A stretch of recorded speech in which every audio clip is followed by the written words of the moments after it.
Pakiramdam mo man, ngayon, ikaw ay bagsak. Ikaw ay basag. Maraming mga pangarap sa buhay mo ang hindi nabuo. Kapatid, kaya ka naririto. Alam ng Panginoong Diyos kung ano man ang pinagdadaanan mo ngayon. Alam ng Panginoong Diyos kung ano man po yung mga pagsubok mo ngayon. Amen? Ngayong gabi, let us all return to the Lord and receive the Lord's promise of restoration. Amen?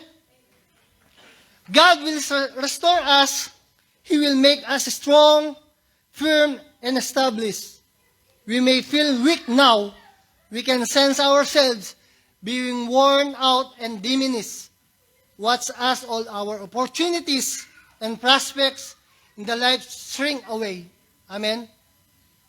Feeling natin, wala nang pag-asa, no? Feeling natin, hindi na mabubuo yung mga pangarap po natin, no? Amen? Sa tagal po natin, nandito sa Kuwait, feeling natin, wala po tayong naiipon.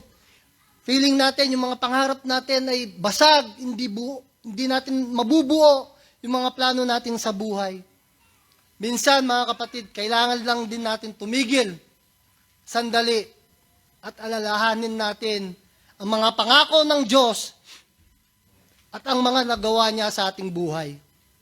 Remember that ginawa na po ng ating Panginoong Diyos at gagawin po niya muli ito. He will do it again. Amen? Tonight, in the mighty name of Jesus, receive your restoration from the Lord. Once our God call us, God will restore every lost thing of value and much more. Amen? He restores my soul. Amen? Tayo po'y tumayo.